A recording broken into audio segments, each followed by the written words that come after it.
নির্বাচনকে ঘিরে আমরা আগেই বলেছিলাম, আমরা আলোচনা করেছি এবং আমাদের পৌর নির্বাচনী ইস্তাহার 2011 সাল সেটা আমাদের দেওয়া হয়েছে। এর ছোট ছোট 11টা অধ্যায় আমরা আমাদের মুখ্য বক্তব্য তুলে ধরেছি এবং তুলে ধরার পর বামফ্রন্টের প্রার্থীদের সমর্থন করার জন্য আমরা 35টা পয়েন্টে শেষ দিকে কর্মসূচি তাও উল্লেখ করেছি। এখন এই নির্বাচনটা হবে 18 এপ্রিল কলকাতা কর্পোরেশন এবং যা হবে 144টা ওয়ার্ড ভিত্তিতে, আর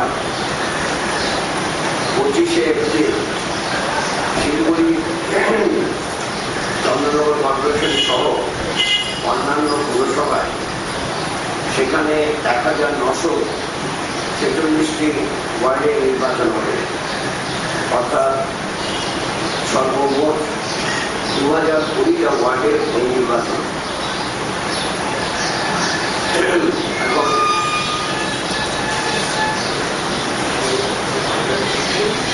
এই নির্বাচনে আমরা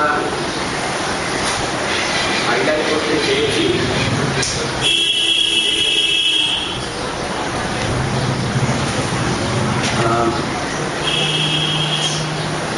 অতীতে অর্থাৎ ৭৭ সালের আগে কংগ্রেস আমলে নির্বাচন ঠিক সময় মতো হতো না। তারপর যখন ৭২ সালে সিদ্ধার্থ সম্প্রদায়ের সরকার গড়ে উঠল, তখন কলকাতা কর্পোরেশন বামেদের ছিল, সেই কর্পোরেশন বাতিল করে দেওয়া হলো। একেবারে বলা যায় শপথ গ্রহণের তারিখ না শুকোতে সিদ্ধার্থ সম্প্রদায়ের পরের দিন তিনি কলকাতা কর্পোরেশনের গড়ে ওঠা ভোট বাতিল করে সেখানে অ্যাডমিনিস্ট্রেটর বসিয়ে দেওয়া হলো এবং তারপর শুরু হলো পশ্চিমবঙ্গের সমস্ত নির্বাচিত পুরো ভোট বাতিল করে সেখানে অ্যাডমিনিস্ট্রেটর বসিয়ে দেওয়া। আমরা লক্ষ্য করে দেখছি যে 2011 সালে নতুন সরকার গড়ে ওঠার পর তারা 17টা পৌরসভার নির্বাচন, যাতে কোনোটা 6 মাস আগে কোনোটা 8 মাস আগে করার কথা ছিল, করেনি, ইনক্লুডিং শিলিগুড়ি কর্পোরেশন না করে সেখানে অ্যাডমিনিস্ট্রেটর বসিয়ে দিয়েছে, প্রশাসনিক কর্তা বসিয়ে দেওয়া হয়েছে। এই কথা বলছি এই জন্য গণতন্ত্রের প্রতি বা গণতান্ত্রিক ব্যবস্থার প্রতি অতীত দিনে কংগ্রেস সরকারের যেমন কোনো শ্রদ্ধা ভক্তি ছিল না, ঠিক তৃণমূল সরকারের গণতান্ত্রিক ব্যবস্থার প্রতি কোনো শ্রদ্ধা ভক্তি দেখায়। অতি দ্রুত নগরায়নের বিষয় সংগঠিত হচ্ছে। এর একটা প্রধান কারণ হচ্ছে জমি বন্দোবস্ত পরিবর্তন হওয়ার পর, অর্থাৎ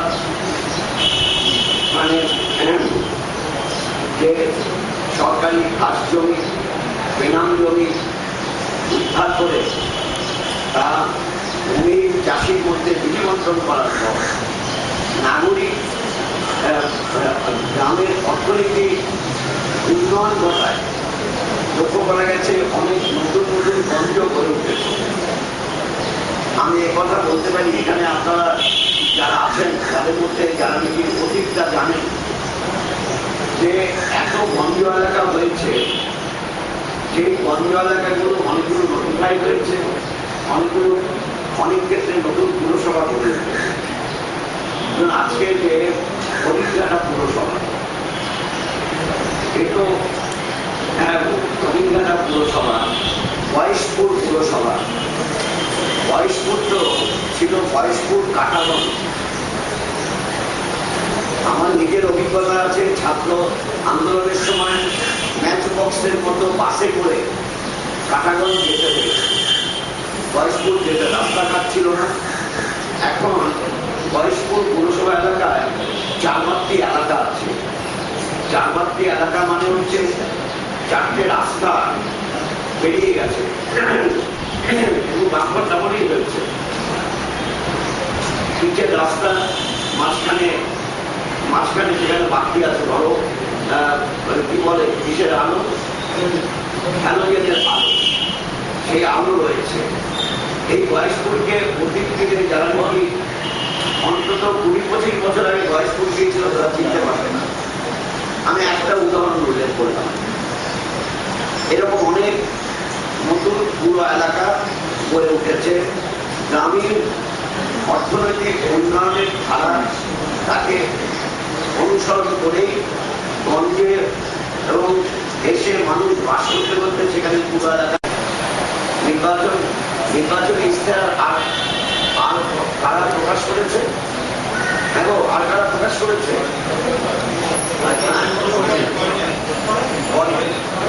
যারা অনেক লক্ষ্যজম্প করেছে তারাও পয়েন্ট বোঝায় মারা গেছে। সরকার বলছে পারিবারিক বিরোধে মারা গেছে। সরকার তো নিজে হাত ধুয়ে ফেলছে। সরকার যদি মার ব্যাপার থাকে মাকে লাঞ্ছনা করো, মাটির ব্যাপার থেকে মাটিকে রক্তাক্ত করো, মানুষের ব্যাপার থেকে মানুষের অধিকার কেড়ে নাও, মানুষকে মানে উচিত শিক্ষা দাও, এই তো সরকার, মা মাটি মানুষের সরকার।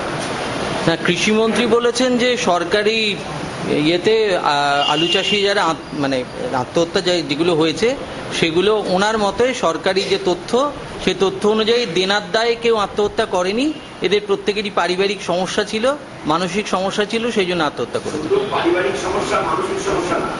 পারিবারিক সমস্যা বলেছে, মানসিক সমস্যা বলেছে, মদ খেয়ে মারা গেছে বলেছে। মদ খেয়ে মারা গেলে তো টাকা দেওয়া হয়েছে, তাহলে আলু চাষি যদি মদ খেয়ে মারা গিয়ে থাকে টাকা দেওয়া হোক। জুলাই মদ খেয়ে মানে মারা যাওয়ার জন্য প্রত্যেকে 2 লাখ করে টাকা দেওয়া হয়েছে না। উনি বলেছেন যে 50,000 মেট্রিক টন আলু কিনে সেগুলো কৃষক বাজারে 7 টাকা দরে বেচে সেই টাকা নাকি ক্ষতিপূরণ দেওয়া হবে।